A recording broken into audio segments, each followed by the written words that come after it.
Oh, man. There we go. And we are live, to borrow a phrase from one Josh Engelman here, as we get ready for a little Friday night baseball. No, it is not Greg Ehrenberg. It is Team Eric tonight here on the Stokastic YouTube channel. I get to join Eric Lindquist. So this should be a great show tonight. We've got 13 games.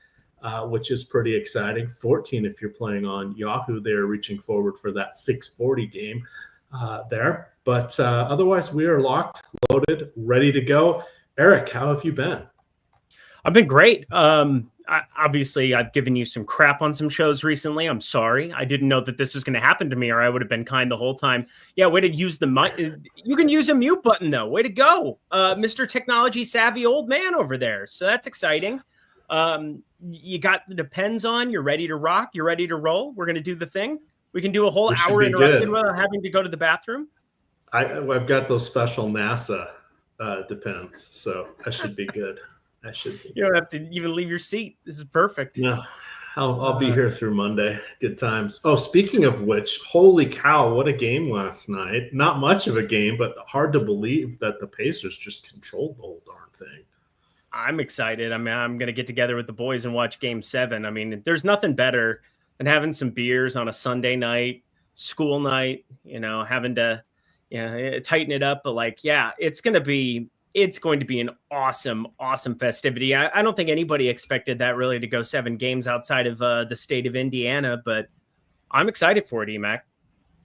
It's shaping up to be a good one, but we've got baseball tonight. We have ample pitching here. We've got plenty of hitting, great hitting conditions, particularly in Coors Field. We've got gas cans on the mound, probably arguably almost 6 frontline starters, including a couple of aces. That's pretty exciting, especially since both reigning Cy Young Award winners pitched yesterday, I believe it was. Lost track of the days already. So we're going to talk pitching here first. Now, there is price differences between DraftKings and FanDuel. I am playing FanDuel today, building out 10 or 7, probably 7 lineups by hand. I've got 4 built using the single lineup simulator. I'll do the other 143 in the Sims. We'll share those. I'm assuming you are playing on DraftKings, sir? I'm playing on DraftKings. Yes, sir.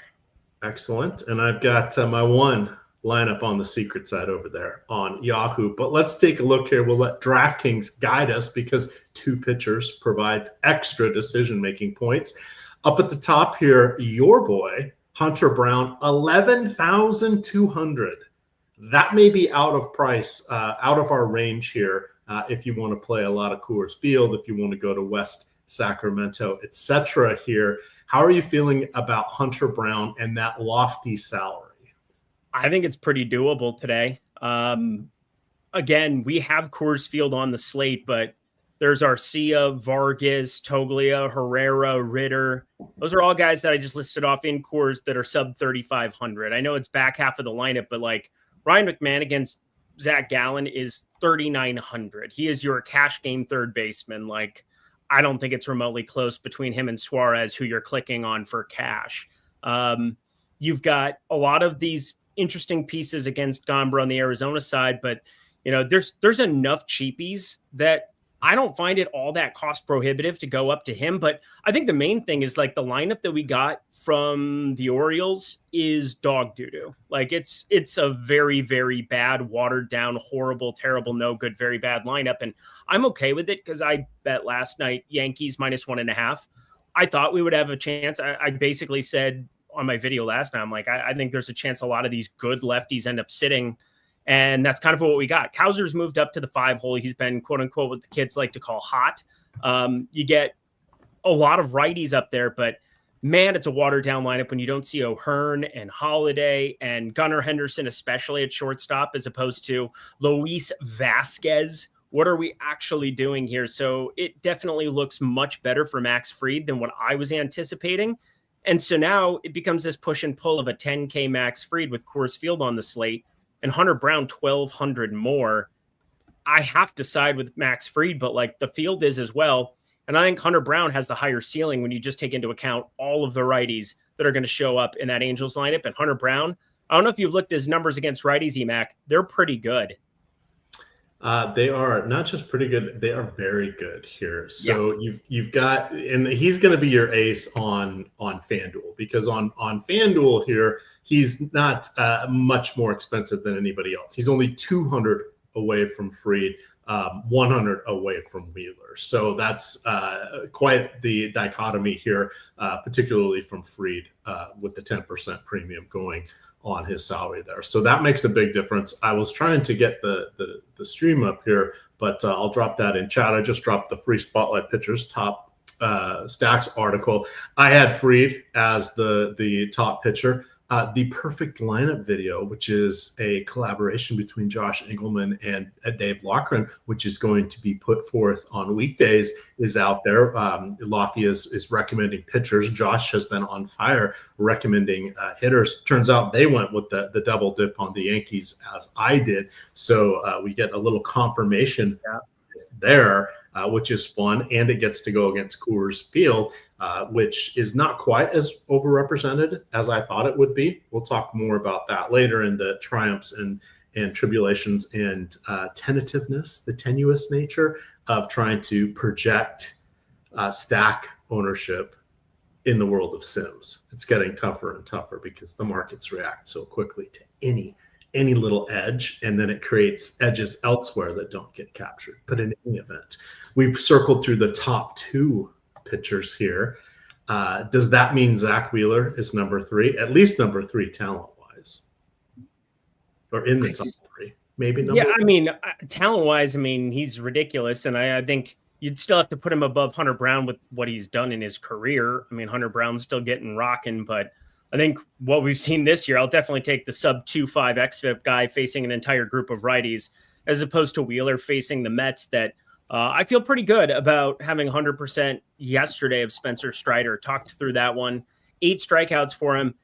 Despite what he made them look like later on in that game, I mean, he had a couple Swiss cheese innings later in like the third, fourth, where he mowed down the entire side. This is a Mets lineup that isn't going to strike out a ton. And I do think his numbers are a little inflated.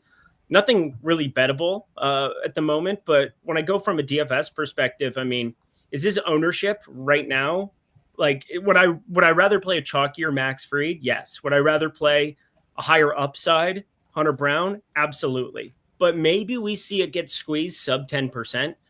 I don't have a problem with Zack Wheeler. I don't think he's an issue, but I think my issue with him today is basically just the things that surround him. 10K Max Fried saves me a lot of money. And then Hunter Brown, I just think, has an exponentially higher ceiling with a lower implied total on the other side, better K prop. That's basically how I look at Zack Wheeler. Again, I don't think you're making a mistake, but I'm playing 50 lineups. He's not going to quite. Oh, no, I've got 150. I reserved 150 today, just making sure. In my top 50, I just kind of did that and saved it by default. But Zack Wheeler is in 4% of lineups, so he's barely making the cut. Okay, which totally makes sense because there are going to be so many potential paths to success tonight. Go with who you feel the most comfortable with amongst the starting pitchers is my thought. But everybody will play Max Fried now because of that lineup for Baltimore. I mean, isn't everybody feeling more comfortable clicking on that? And you're saving a lot of coin. Well, I mean, I didn't think it was a surprise that this lineup came out. I mean, you've got Tyler O'Neill, Ryan Mountcastle on the injured list. Who else? Jorge Mateo. There's 3 righties there. So this is the overall overarching lineup for Baltimore is just, it's not great against lefties this season. Yeah, it's not great against lefties. I mean, obviously, yeah, you got Westberg back. He's been back for a hot second now, and Urias is all the way up to the cleanup spot. I mean, that's the thing, is that then you have Sanchez and Mayo, who, again, Kobe Mayo is one of the best prospects in baseball, like one of the best hitting prospects, but hasn't come to fruition yet. And Dylan Carlson better from the right side, but I mean, it's just such a watered down lineup when you don't have. Hearn's good against everybody. Jackson Holliday's going to be good against everybody going forward. Like, I think he's got that. Gunnar Henderson, I don't think anybody knows how he's getting this unlucky. He has a 278 expected batting average, and he's hitting 282. So, I mean, he's actually outperformed in terms of batting average, but just not getting a lot of bang for his buck at the moment. I mean, no Mullins in the lineup too. I mean, all 4 lefties just hanging out here. And then there's pinch hit risk, I suppose, when you bring in the other guys. But for Max Fried, that doesn't really concern us. They're not going to show up during the game, barring injury. So, like, yeah, this just looks ridiculous for him. All right, so we just got another ownership run here.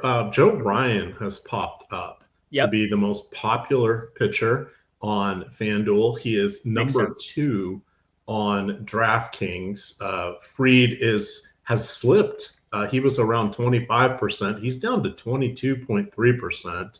I was expecting that number to go higher. What is your in smaller field single entry? What is your gut feeling on Fried? He's going to be what, 40, 50% on DraftKings? On DraftKings? Single entry, 3 single max. entry will be right around I think 35, 40% minimum. Okay. I think that makes sense. I don't want to say like 45, 50 when we have him projected for 25. On FanDuel, it's interesting because Joe Ryan's 9,100. The one guy that I'm just adamantly against on FanDuel today is Shane Baz. Like, Shane Baz is out of control. 7,800. He's the second most popular pitcher. I understand the 5.5 strikeout prop.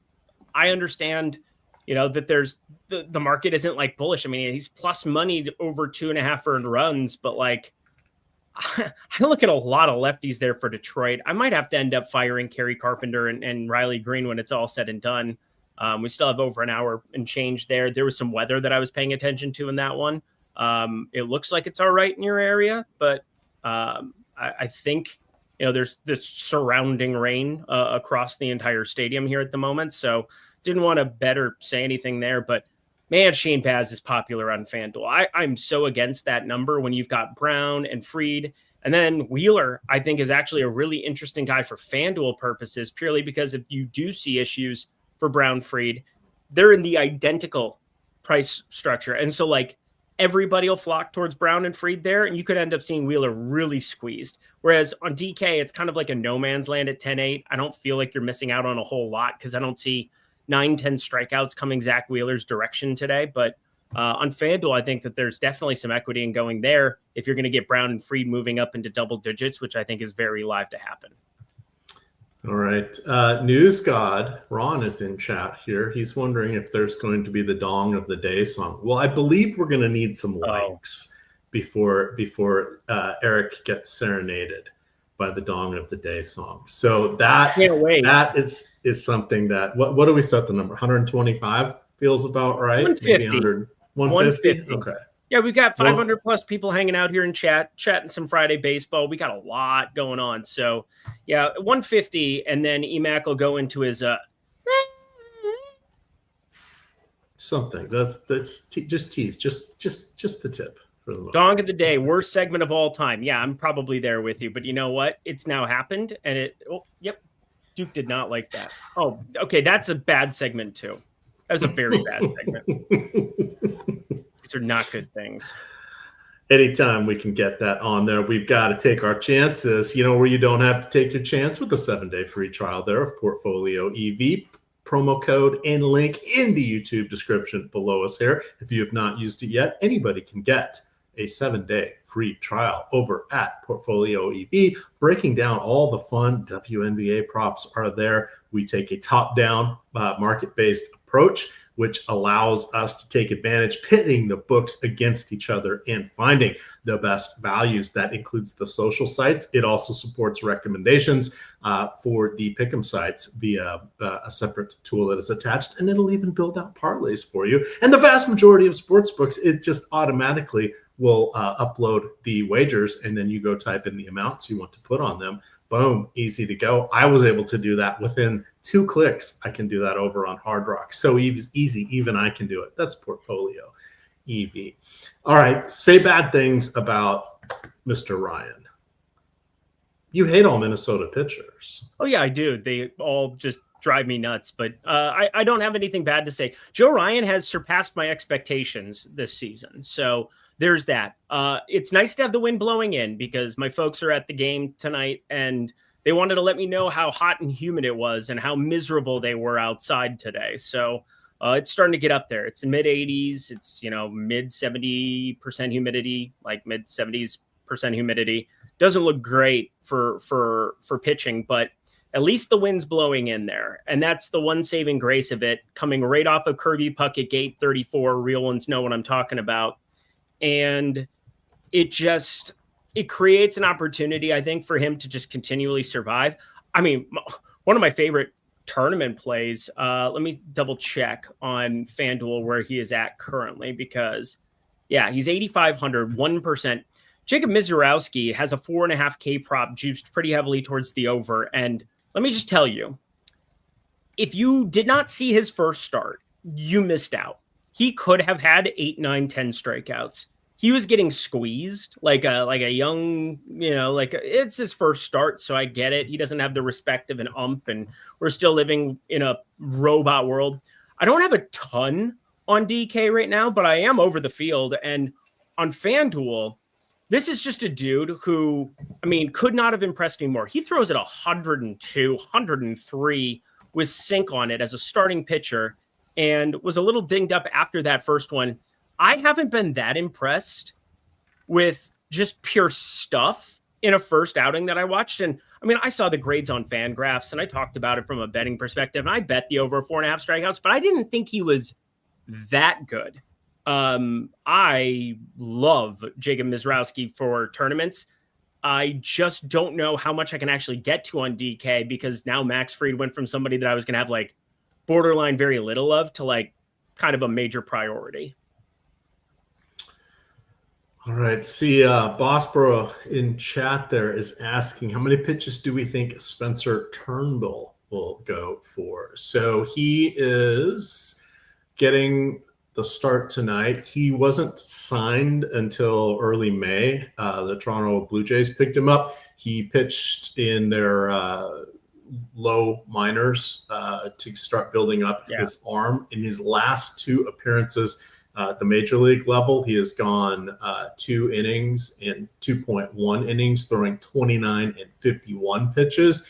If we look at June 6th, that was his final minor league start. He did get up to 80 pitches there. That was with the AAA Buffalo for that one. I would suspect 70 to 75 relatively comfortably tonight. Probably no more than 80, but I think we get at least 70 tonight. Yeah, so I think a chance he can get to 5. Yeah, he can get to 5 innings. Yeah. So whenever you're saying like we project him for this, I always, and it's, somebody just asked me about it in the premium Discord too, where it's like they were asking about Burrows, which is the first game not on the main slate, so we don't have to worry about it. But he was like, hey, what do you have him projected for? And I just kind of listed off all the stuff that I have for a projection. It's like 5 1/3 innings, 4.5 strikeouts, yada, yada, yada. But then it's like there's such a range of outcomes on these things. And I think Turnbull is like the perfect example of this, where I think it's going to be kind of dependent upon how he starts. If he has a really good start, you could see him get up to 80, 85. But I think the most likely outcome is that things go okay to some extent. He goes 4 or 5 innings, and 70, 75 sounds almost exactly right. So like, while I project him, I for my purposes, I put him in at 75 pitches just because I thought it was clean, easy, effective. But it would not surprise me to see him go for less, to like the 60 end if things are a little bit wonky, or up to like the 80-ish range of outcomes. So like pretty wide range of outcomes for a guy like him today. Yeah, and so just so you guys know, Eric is coming at this with more of models, digging in, building from the ground up, from the top down, Excel, FanGraphs, Baseball Reference, Brooks Baseball, StatCast, all this fun stuff, because every night before the regular models come out, the models are out, and they're out in force in Los Angeles in the nighttime there. But baseball models, he's putting these together for Lindy's Leans, Likes, and Locks. That is the video he puts out every night as a first look to get ahead of those lines. So he knows what he's doing there. Me, I'm just going off the old noggin, having played baseball and followed it excruciatingly close for the vast majority of my life. You were there in 1884. You remember when the Black Sox in the 20s, were sent to the Shadow Realm as they should have been. You vampire, you.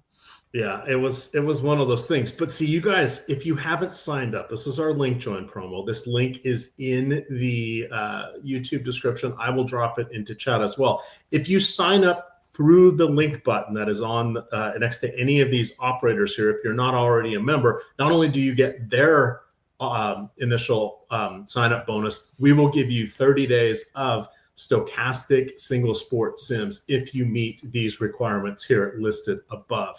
Stop guessing, start winning. Let the tools do the heavy lifting for you today. That is the Stokastic link join promo. Let me get that in there. So back to Mr. Ryan here.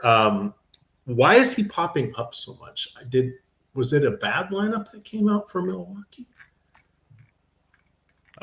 I'll tell you here one second here. I'm just responding to this, to JNV here 04. I don't know why I decided to write it out. I just figured that normally you'll go on a tangent for me for a second. Oh, I totally can't. Shit, I could have sold 6 more things. Yeah, no, it's okay. I know.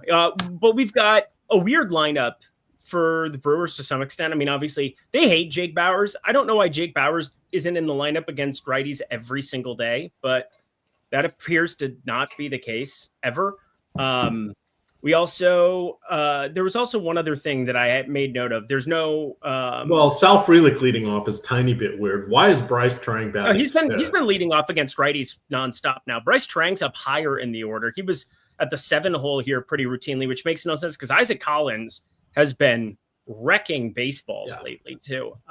It's just been very strange to see him because I had to remember which team he played for. And when he popped up in my modeling the other day, I was like, Isaac Collins, what the hell? But legitimately hitting the ball much harder than what he was before. Cause I like to look at like a gap in terms of like, maybe there was an injury, maybe it was slow starting, slow out of the gate. And his 33% hard hit is not going to impress anybody, but I can tell you what is, he's had like 6 extra base hits here in the last 4 or 5 games. Like he's just gone on an absolute tear just here of late. So again, I'm not a big hot streaks guy, not something that's going to pop for me, but I think what this is like Joe Ryan has been good. 28.3% K rate with the wind blowing in. It's going to neutralize some of that heat and humidity. I always get worried about these Twins pitchers though, because they're all fly ball pitchers and they all have high barrel percentages. Joe Ryan is no exception, 12.5% barrel percentage. I think there's definitely viability to getting to a couple of Brewer stacks if you're building out a whole 150 portfolio, because just like Bailey Ober, who, I mean, his strikeouts have disappeared. So like Bailey Ober's a sitting duck. Pablo Lopez is hurt all the time. And now Joe Ryan has been our ace this season. We've got some interesting young arms in Vesta and what's his face? Zebby Matthews. But overall, this is our ace. And I think this is a pretty good spot for strikeouts, and that's kind of what his calling card has been so far this season. He doesn't really walk anybody, 28.3% K rate to go with it. You just got to avoid the long ball. If he does that, he's going to have a pretty good chance. All right. Member chat here from Einsteinium, member for 20 months there in the YouTube channel. He says, is Yusei Kikuchi a pitcher Team Eric is getting to? My answer is no, not on the main slate, maybe on the late slate. Now, here's the interesting thing. So Houston, once again, I don't have the numbers up in front of me, but I think they have like a 136 WRC plus against lefties this year. They have the best. They have the best in baseball by a far and away, even though they've turned over a lot of their regular hitters that are with other teams that are out with injury, etc. They're back near the top. So that is something that's makes me a little bit nervous. Kikuchi does also allow lefty power. There's really no lefty power to sit with Alonso out. I'll speed this up because I think this is the easiest one to explain. Yeah. Huge splits. Yusei Kikuchi has a 29% K rate against lefties.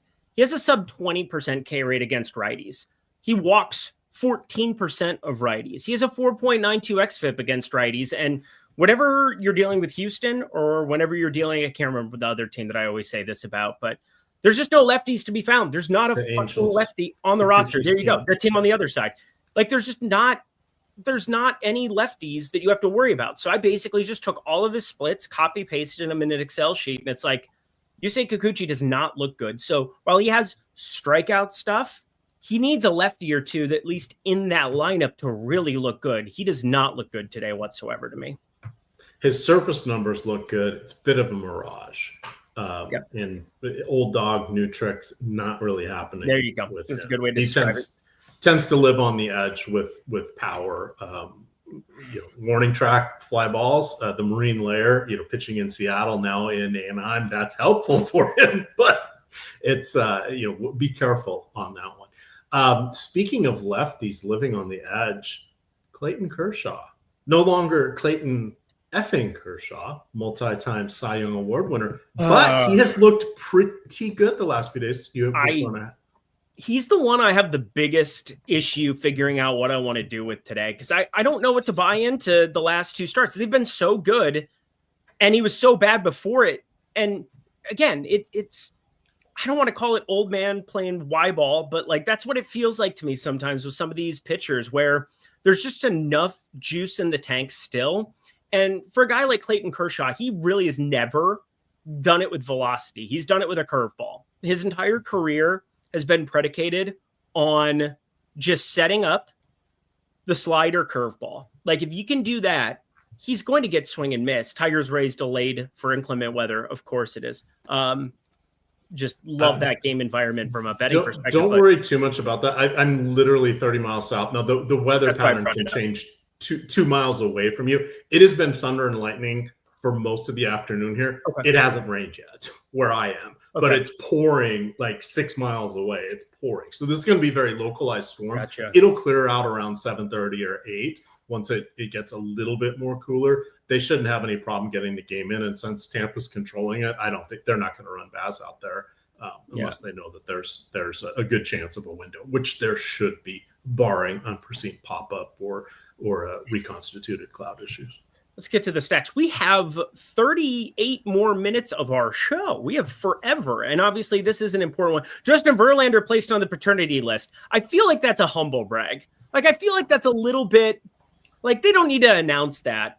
They don't need to announce that he got Kate Upton preggers and that like life is perfect for Justin Verlander outside of the fact that he lives in San Francisco, which I don't wish upon anybody. But yeah, shout out. I bet she's back in Houston. Let's be serious. The Woodlands, beautiful place. All right. So back to Kershaw. Wouldn't you like to have the old man Y game going? And I used to love running on those teams at the Y when I lived in Washington and still played basketball. And the high school kids would come in and you would just get the knowing nods all the way around. And it's like, yep, we're making the extra pass. We're boxing out. They're going to be skins and we're going to win. So, I mean, it's such an annoying piece of this slate, in my opinion, because like, I feel like Kershaw is the pitcher that is sub 8K that I have the most interest in. And it feels as though we've got him at 9% ownership. I guarantee you people who look at box scores are going to look at that.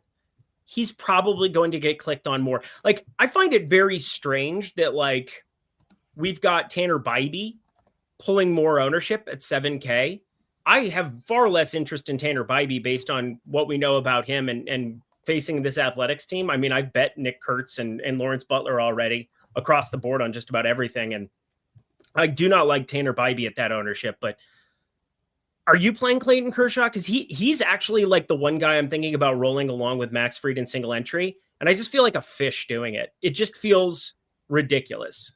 If it wasn't against this particular iteration of the Washington Nationals, the Nationals set up so well against righties. They're not great against lefties. Yes, their two best hitters are in James Wood and CJ Abrams, but the rest of the team they're going to put righties out there that they're not that good. They're old or they're unproven or they're mediocre has-beens that are, touring their way around the league at this point. So because of that, I like Kershaw. I think you're hoping quality start, 5 strikeouts kind of start, but I think that's fine. I don't need him as much since I'm only playing main slate FanDuel. I got other pitchers I'd rather go to, but I am playing that 5-game late slate that starts at 9:38, and I'm playing that one on DraftKings. So I'll definitely have him on the 2 pitchers for that one because you got to find some salary relief there. I hate it. I hate it, but like I think Clayton Kershaw is my favorite sub 8K pitcher. I don't want to do it. Like, I don't have to bet him, but like from a DFS perspective, I don't know how you don't identify the fact that the curveball and the slider have been working exponentially better. And then you look at the matchup, Washington, you brought it up, 82 WRC plus against lefties, 22.6% K rate against lefties is, not good, not what we're looking for. But man, you give me 6 innings of Kershaw. It's not very nice out right now too. Like we've definitely got a colder streak of weather for this time of year. It's like mid 70s, low 70s at first pitch. And I'll be going to the game tonight. So, I mean, I don't know if I can stomach playing like 40% Clayton Kershaw like I currently have. Okay, fair enough. For those of you, I dropped in the FanDuel link. There's needs 14 more spots to fill, 100-man, 3 max, $2 contest, way better payouts than the GPPs, and it's 11% rake instead of 18% of the GPPs. They just launched these that they must fill to run. But this one should fill pretty quick. We just need 10 more spots now. But jump on in those. You got to take advantage of the smaller fields, the lower rake where you can find them, right? That's why head-to-head still have some merit with the 10 to 11% rake on them, depending on where they are. And then these smaller leagues tend to have lower rake as well. Again, they're not guaranteed to run in most cases. They are on DraftKings, but they usually run with the higher rake. But check those out. All right. I see that Nightbot has put in the Stokastic Hall of Fame. That is the third leg of our trifecta of recommendations today of how you guys can take advantage of getting some good stochastic stuff on the cheap. All you got to do is download the Stokastic avatar, many of them to choose from here. Upload that to your favorite DFS site of choice. Finish top 3 in any contest with at least 5,000 people. It's got to be first, second, or third, not like a 50-way tie and showdown, but first, second, or third. Tweet that to Stokastic HOF on Twitter. In the screenshot, you need to show that you won and show that fancy Stokastic avatar. Send that link to that also to support at Stokastic.com, and we will get you set up with your choice of any single sport sim if you have met all of those requirements there. One last little secret thing. I know I'm not supposed to talk about this, but you guys are all friends here of us. If you're looking at our content, the videos that Josh does in the afternoon, my articles, etc., oftentimes they will slide in some little bonus promos. We don't put these out there for everybody. We want to reward the people that are looking at our content here. I know Laffy and Josh had one today on and I'm not going to tell you what it was, but it was a really good deal on their 7.5-minute video, the perfect lineup video. Look, I've got one here that I didn't even know was in the article. I'm assuming this is me there in an AI representation of me. I did not realize I was so ruggedly handsome here. Oh my God. What? Dude, Nick Check Kurtz that out. cleanup today. Nick Kurtz cleanup today. Young man is coming to life. Soderstrom to the 6 hole. If you're able to react and jump on some unders for him, I don't hate it. All right. Are there any other pitchers aside from Hayden Birdsong that you want to cover in a positive light here? Do I even want to cover Hayden Birdsong in a positive way when he's chalky? He's our I know fantasy point per dollar du jour. I mean, he's 8K. So it's not as cheap as what we've had for a couple of these slates, and you can't ask for a better spot to get dropped into. And I've just been targeting Boston with pitchers all year, and now this is like the best ballpark you could drop them into as well. So like Birdsong sets up nicely, 24.5% K rate. You've got, all of these strikeout bats that are up there, 1, 2, 3, Duran, Narvaez, Anthony, 1, 2, 3, and then Trevor Story or Abreu back in the lineup. They're batting 5th today. Marcelo Meyer, 30.8%. I mean, there's just so many strikeouts. Just that it's 8K for him. Like, do we feel this good about a 23-year-old Hayden Birdsong in this spot? It's going to be a wonky game, I think. But, yeah, he's getting deeper into these games. He's chalky for a reason. I think he's just fine. I'm probably just going to be around the field when it's all said and done. I just feel like I get the same thing. I know that the game environment is scarier because Washington's, I think, pretty good offensively at times. I mean, Boston has a better lineup, let's be serious. But Clayton Kershaw is saving me 800, and I feel like the strikeout equity is pretty similar, which I never thought I would say that comparing the two of them. But here we are. Hayden Birdsong, just don't love. If he ends up being the chalky guy here, I'll probably end up regretting it. But Boston's lineup without Devers in it just always looks weird to me. There's a ton of strikeouts available. He's at the game tonight. Were you not aware? I am aware that he will be at the game tonight. I was hoping he was going to play first base at the game. That would have been the ultimate. I thought it would be incredible for Rafael Devers to come out of the dugout, running to first base, and just immediately start the game. Like, it'd be the greatest thing ever. Somebody would have to spike him, right? Isn't that the unwritten rules of baseball? I guess. I mean, he definitely he would have gotten plunked in that in that first AB. The Dodgers Padres game. Oh man, that was so weird. And I was trying to figure out what Dave Roberts was doing, and I'm like, oh, he's worried about everybody getting hit. He pinch hit for everybody in the 8th yesterday, down just 5-0. I'm like, oh, you hit Tatis. I missed that part, but it was interesting. All right, we got all but 3 lineups here. The quick thing to say for Boston, Wheeler Abreu back from the injured list, so that helps him out. But come on, Abram Toro batting cleanup, really, just not a great lineup there. It's not great. Birdsong. Yes, you have to try him out as a starter. Yes, he's done okay. Yes, he has impressed a little bit more with his strikeout rate, but his command, he's nothing special. He projected as a single inning reliever. I did a deep dive on him earlier today. Read a bunch of counterpoints to all the season-long slappies, of which I am one, though I did not bid fab on him since I'm not in any fab leagues. But he was someone that made a whole bunch of news, and then now he's popping up again on waivers. So decent pitcher. This is a good matchup for him at home, but that's the main reason we're kind of bringing it up. But I do like your comparison to Clayton Kershaw here. Yeah, I mean, the main thing is like Hayden Birdsong. I expect the K rate to come down. He's had a higher K rate this season against lefties, for what it's worth. He's had a worse xFIP against them as well, which makes sense. But like, he's traditionally given up more power, but also struck out more of these lefties. And I expect the K rate to come down as he's been lengthened out, as he's starting, as opposed to coming out of the pen and just chucking. That's usually what happens. Just feels a little bit wonky at 8K to play a chalky Hayden Birdsong. If he got steamed up, I wouldn't be shocked by it too, but I actually think it's more likely that Clayton Kershaw gets steamed up. And that's why I'm trimming Clayton Kershaw down as we're talking about this. All right. I just dropped another scratched. Jesus criminy. Oh, good. I'm glad I haven't built out too many lineups there. Max Fried is just going to have a heyday today. Yeah. So Sanchez is going to end up catching. And, I mean, you can bring any one of those 4 lefties. Probably Ryan O'Hearn is my guess, is probably who ends up showing up. But that's probably a downgrade, if we're being honest, for Max Fried now. Now that I'm saying it out loud. Put Ryan O'Hearn in the 6 hole, 7 hole. We'll see. We'll see what that lineup rolls out as. But, like, you could get Gunnar Henderson DHing up in the 2 or 3 hole. All right. Jake DeWitt says he wants 100% free tonight. You've called for some significant especially on FanDuel. How strongly are you feeling tonight here? Because we're really still seeing nobody above 25. Holiday DHing leading off. Okay. Lefty matchup there. Wow. All right.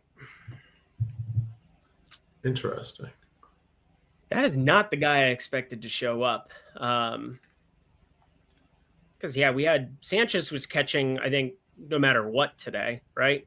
It was I would have thought DHing, I think, for the earlier lineup. I can't remember off the top of my head, but I just copy pasted this over. All right.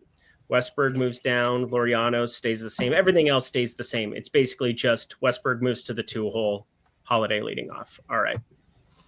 Yeah, I don't think that's an upgrade for Max Fried for what it's worth. All right, let's go to top stacks here. Coors Field, warm, around 90 degrees at first pitch. Going to be a launching pad tonight. Will the teams be able to take care of it? We shall find out soon enough. It is Arizona sans Corbin Carroll. He's out with a hand issue for the 2nd consecutive game.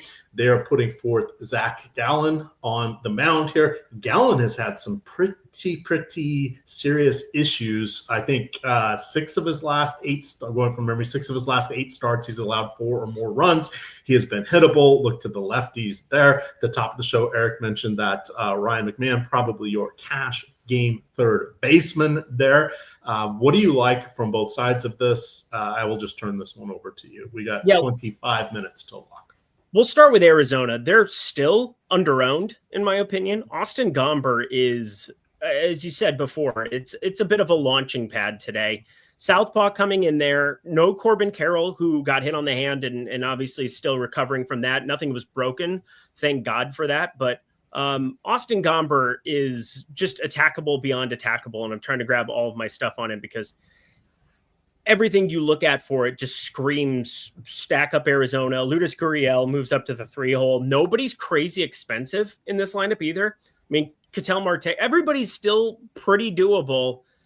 There's no extreme bat to get to. We've got cheapies on the other side. And yet everything I'm saying is leading me to, I think I like Colorado in single entry. That's probably going to end up being my single entry stack.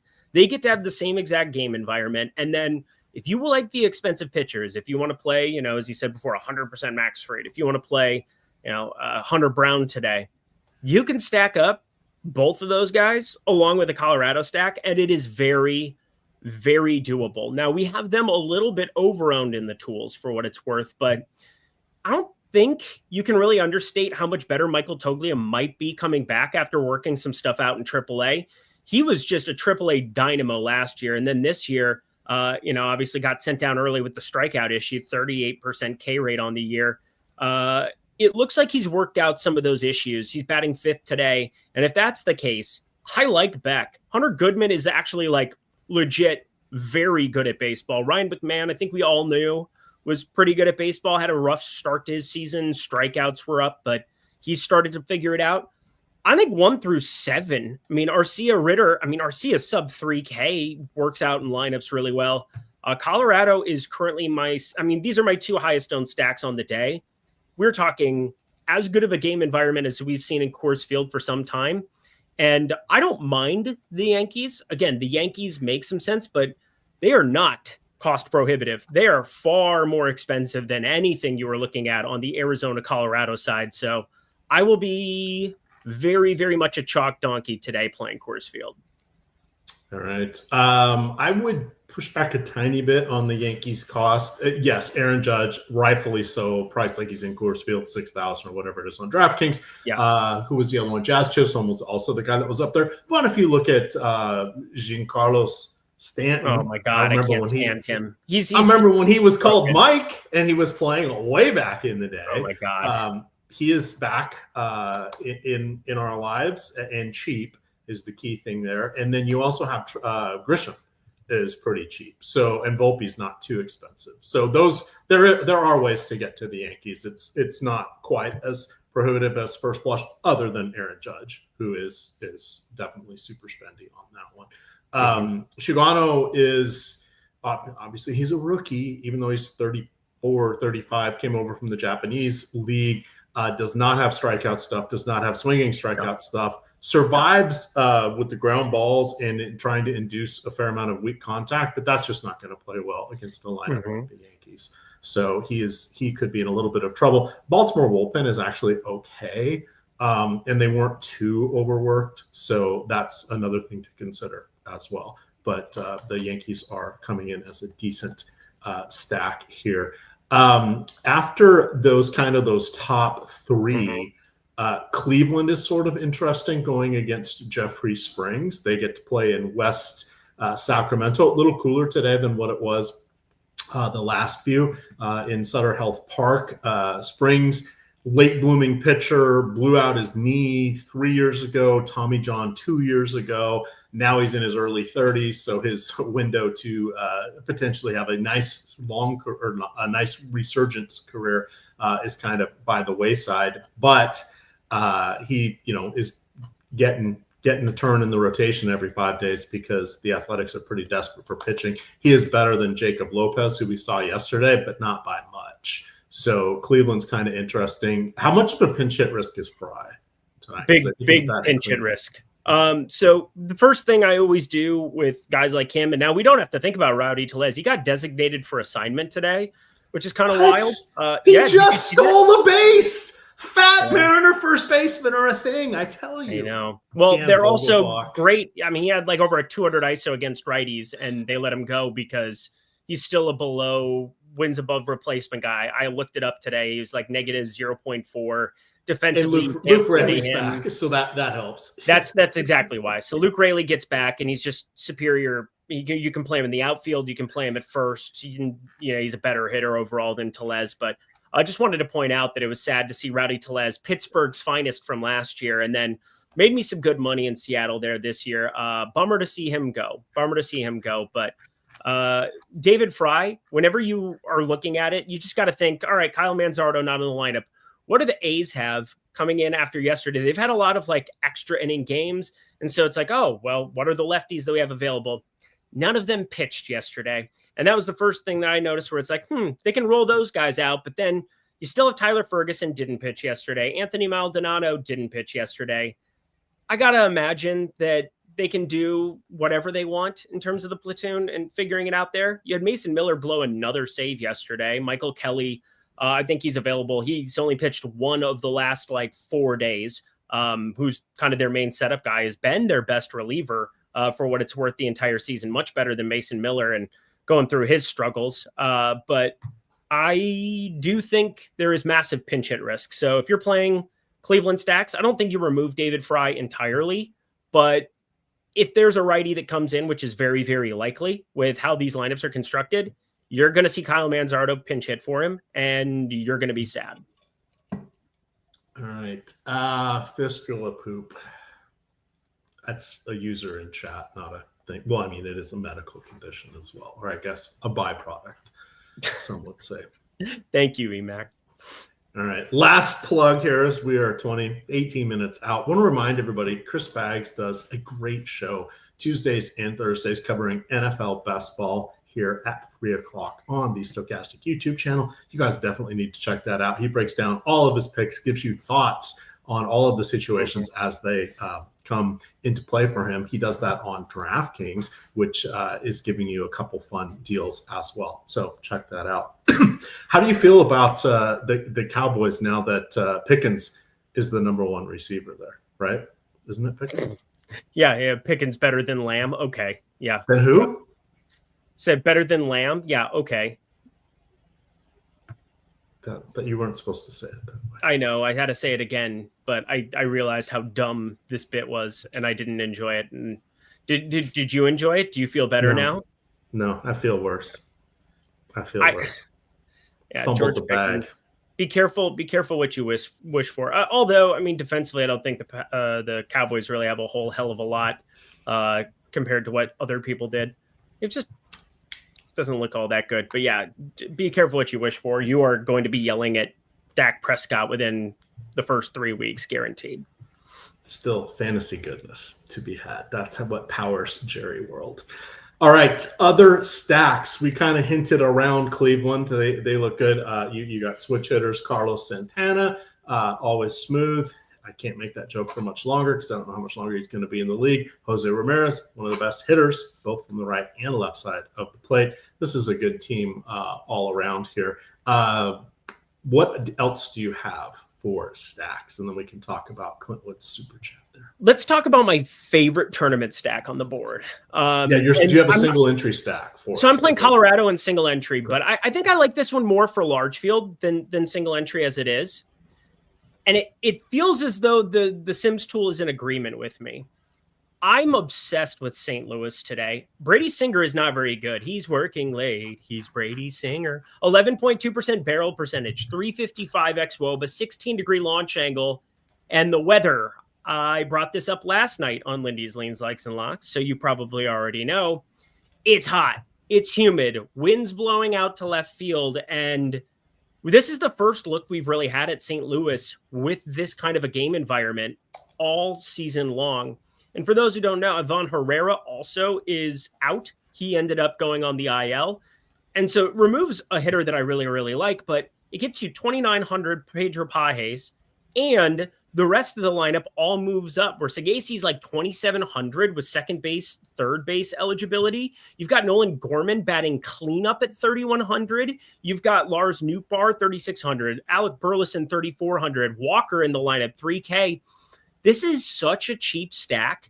And if you have as much interest as what I do in playing Hunter Brown in tournaments and playing Max Fried, which everybody does in tournaments, I think St. Louis as a primary go-to second or third highest owned stack makes all the sense in the world. I'm obsessed with STL.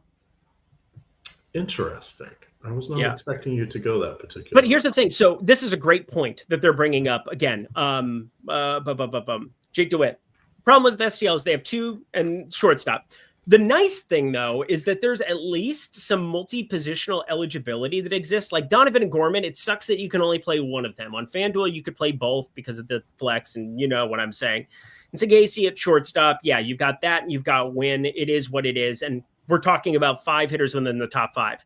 That's especially why I like them for large field, because I don't think they're going to get steamed up. And when you're talking about single entry, I like Colorado. I like the lineup that I built out with that. It's simming out pretty well for me at the moment, and I feel pretty comfortable in the single lineup sim rolling them out. But I want to get all of these St. Louis hitters. They're currently my third highest owned stack. I have 16% of them. Yeah, I'm playing nearly 50% Coors when it's all said and done. But I think St. Louis as your third is just a phenomenal spot, because we haven't seen anything like this, period. Oh, suspensions from the Padres-Dodgers game. What? Oh, Dave Roberts. Good. I was going to say, it's got to be Roberts. That's a good thing. Yeah, everybody just put your life on the Dodgers tonight. You can't lose now. You can't screw it up. Can't play with this, it's just people who like to shuffle deck chairs or try to keep it interesting. Dave Roberts, oh, he did such a great job managing the pitchers last postseason. Well, he got, for no reason, dropped into his lap one of the best relievers at the deadline. You got Michael Kopech for no reason. I would use Michael Kopech in very high leverage situations too. Ooh, look at me. I'm a great manager. Ooh, so dumb. We need to get you a Twins World Series that you can remember. Well, I've been to 2 World Series and I remember both of them, but I don't think you remember those. I don't. I was exactly 1 month old, which is probably why I'm loud as fuck, because I was 1 month old and I don't think I had baby headphones on. And then 4 years later, apparently I was at the Kirby Puckett catch game in 91, but I don't remember it because, again, I was 4. All right. I need to build. I'm sharing the single lineup sim here, building out stacks. I did a New York one. I did a Colorado one. I did a St. Louis one. I did an Arizona one. What else should I throw out there? It keeps feeding me Cleveland as a secondary stack. So that's decent. Am I missing anything? I like Cleveland a lot. Jeffrey Springs, I kind of think is better than we've seen from him this season. I'm kind of a Jeffrey Springs stan, but you got to just kind of call a spade at a certain point. And there is no doubt he has a major issue, and that is righty power. He's giving up a lot of righty power. He's actually had a worse xFIP to lefties, but 1.54 home runs per 9 to the right side. It's only a 238 BABIP against it too. So there's negative regression that could be due for him based on some of the numbers I'm looking at. Sub 20% K rate to both sides. Not really all that appealing. And obviously, in this current iteration, you don't even have to worry about the left side because there are precisely one batter in Stephen Kwan who, stop looking at me, Kwan. He's got one job, and that's get on base here and set the table for the 8 righties behind him. And whether it's Jonathan Rodriguez, Angel Martinez, even 1 through 8, they've got a number of guys further down the line that can still have a little bit of pop. The David Fry one is annoying. It's very annoying, but, I'll take 3 bats at David Fry at 3.4K. So Jose Ramirez is really the only cost prohibitive guy. Lane Thomas is very cash viable, batting second there, 3,300. I think he's actually, there's a chance you get the Nolan Jones pinch hit there, but I don't want to say things like that out loud. And then, somebody gets mad at me, but 3 at bats of him, 3 at bats of Fry at their current prices, really no issue with it whatsoever. But definitely have trimmed them down a tiny bit to account for the fact that there is pinch hit risk. All right. Anything else that you want to hit? We have 10 minutes to go. Clintwood would like to know your DK cash game pitchers as a callback. Okay. I built a cash game lineup before. Let me find this. Because before I was kind of toying with Jack Flaherty as a cash game pitcher. I don't think you should do that at this point in time. Jack Flaherty's somebody we didn't even bring up. I was worried a little bit about the weather. Slight power issues, a little bit with the weather. Strikeouts come and go. Tampa is just good enough to get to him. Exactly. And I did bet Brandon Lau and Jonathan Aranda to go yard today. But again, it's price and probability when you're betting. And from a DFS perspective, Jack Flaherty's the second most popular pitcher on the board. And I don't exactly love that at 8,500, but I thought he had some cash considerations. Max Fried is no doubt one of them. I would toy with Hunter Brown. I really would go Hunter Brown or Hayden Birdsong. So like I would have some late exposure and see how my cash lineup, some of my earlier pieces did. And I would, play the head-to-head game. I think late swap is still underutilized in small field MLB DFS. And I think when you're playing a head-to-head or if you're playing a double up, more information that you have to be able to make the applicable decisions. Like if Max Fried gets his face stomped in and he's 70% owned in cash, well, maybe you've got to do something different and just completely flip the build. So yeah, I think there's more outs than not going to Hunter Brown, but I would probably just stack up Coors to some extent. They're just not that expensive. I think St. Louis would be like 2 or 3 of the bats that I would have in single entry or in cash games. Just second base, Nolan Gorman cleanup, 3,100. That is so tough for me to pass up today. So there's just so many good cash options that are cheaper on the board today with this many games that I think getting to Hunter Brown is probably my second guy that I'd go to. I'd be a little bit more contrarian for cash than what I normally am. All right. We're playing players from the Rays game. I'm not worrying about that whatsoever, right, Emac? Yeah. There's not going to be any postponement. At most, there'd be a delay. And part of the weather, sorry, I should have finished that out. It's hot as a furnace. Hot AF, is that what that means? Hot as a furnace? Yes, that's exactly what it means. And humid, and the wind is blowing out. So the weather is against the pitchers, not from a precipitation standpoint, minor chance of an in-game downpour. But downpours here, they last 15 or 20 minutes, rains 2 inches, and then 20 minutes later, it doesn't look like it's rained. So slight weather risk, both from a delay, though unlikely, but positive hitting weather. I like that, the regression. We say negative and positive regression because if we just said regression to the mean, you'd need to know which direction it was going. It's just easier to say negative or positive. Never know which way it's going, which way the river is flowing. Blade Tidwell. What do you think about him? About What Blade? do you think about the Phillies? That was the question here. We're going to play somebody named Blade. Yeah, there's Tigers Rays expected to start 7:55 p.m. Eastern time on Friday. We're talking Tidwell on the other side. Yes, not Rod, Blade. Yeah, Blade's a weird breakdown. I ended up staying away from this entirely because I think this could end up being more of a, I know he got up to 82 pitches. I know that he's been strung out, but I got to think that it could be a quick hook situation if need be for him. I don't love any of his strikeout stuff. And yeah, I think the Phillies are definitely viable, but I look at some of the other game environments on the board. And if this turned into Mets bullpen, I would be not thrilled. I mean, this is generally a good hitting park, wins slightly out to right, but it just looks like an okay team that we could basically pinpoint. I just think St. Louis, those prices do so much more for you today. Not that there's crazy expensiveness, like Alec Boehm's 3.7K, Castellanos 3.7K, Kepler 3.6, but I don't love it relative to some other spots that just have more upside. I think Cleveland, with their prices in that ballpark specifically, you go to Toronto, who we didn't even talk about. I love Toronto for tournaments today. Addison Barger, one of my highest owned bats. I think he's an absolute smash. He's plus 135, plus 145 to get 2 bases.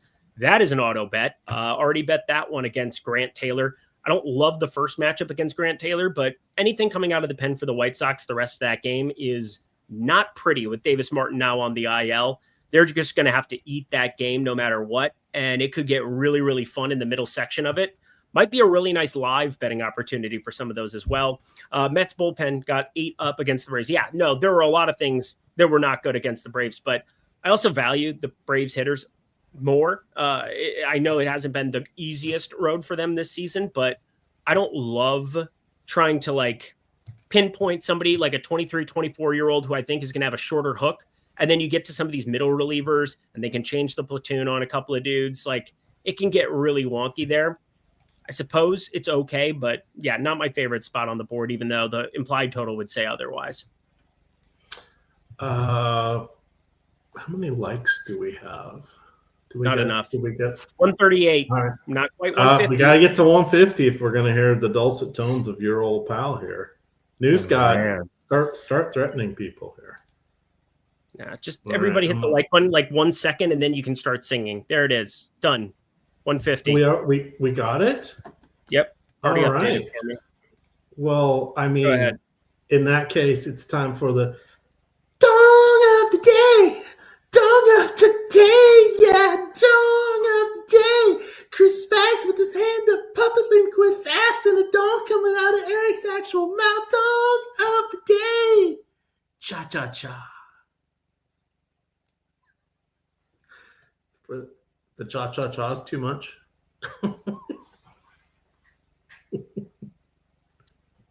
Brandon Lau.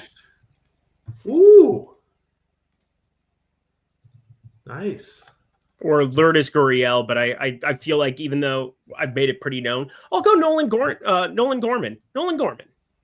That'll be the control. I love second base today. Second base, if I could play 4 second basemen, and that's never been said ever, but like Nolan Gorman is cheap and awesome. Willie Castro is cheap, and I like Mizrowski. I like the talent. I also think when you throw it 100, if you throw it over the middle of a plate, a guy like Willie Castro is going to hit it very high and very far.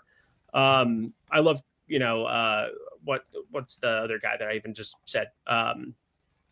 Brendan Lau. I think second base, there's really good options. Ketel Marte, 6,200. That's the only issue there. But otherwise, second base is awesome. All right. Uploading my lineups here to FanDuel. Hopefully that Why works. the cha-cha-cha at the end? You absolutely ruined my life. Because if I didn't, then I would be humming Dog of the Day. So I'm making dinner tonight, and I don't want to do that. You probably are anyway. Let's be serious. Yes. It's a humdinger. All right, chat. Who do you guys have for your home runs here? I'm going to go with Shohei Ohtani against Mackenzie Gore because I would like a little degree of difficulty here. Who? That's fair. Picking the reigning MVP in this matchup because would you if you pick had Ohtani against Mackenzie Gore? Come on, Mackenzie Gore I get strikeouts. Would you play Mackenzie Gore in season long if you had daily transactions? Yes, I would, but I don't love it. I mean, he was at 5.5 strikeout prop. I think the under is plus money. I think the over is actually juiced. So I'd have to revisit it. But I think if I were, I think he would be a start for me today. All right. Since that's cheating, Kyle Schwarber. That's also cheating, but whatever. All right. Since that's cheating, Vlad Jr. No, I was waiting for Aaron Judge. I was waiting for you to just go lower and lower in odds. I'm not looking at the odds. I'm just going names here. That's it. Because Chris Spags, the originator of Dog of the Day, he would be going with Aaron Judge. What do we have here? We have Schwarber from Nicholas Robinson. We have Matt McClain here. We have a lot of people loving the cha-cha-chas. We have Stephen Jones with Dever. So, remember me opportunity here. Rooster Slinky with Vlad. The Phillies are taking the East back tonight, says Steven Stant. Dirty O like the cha-cha-chas. Lindor for Ricardo Nelson. Pierre just says Tatis. That's all he needs to say. Addison Barger there from Jake Swales. Eugenio Suarez from Game 7 Rock. Aaron Hines goes with Tyler Stevenson. Anthony Harris with the old guy love for Mike. Don't call him Giancarlo. Call him Mike Stanton. Dirty O Willie Castro. Comment God says Goldsmith. Jake DeWitt says, be a man and take Lane Thomas. Oh, I'd love to have Lane Thomas. I'd love to have David Fry tonight. Love to have Randall Grichuk. All the guys that are going to get pinch hit for Isaac Paredes there. Good times. If Michael Conforto hits a dong left on left, I think we all need to start storing up on canned goods because the end is near. Well, the end is near because we are at lock. So on that, we are going to sign on out of here. You guys can follow Eric on Twitter at Eric Lindquist. You can find me at EMACDFS. And of course, it is Stokastic _COM. With that, gamers, good luck.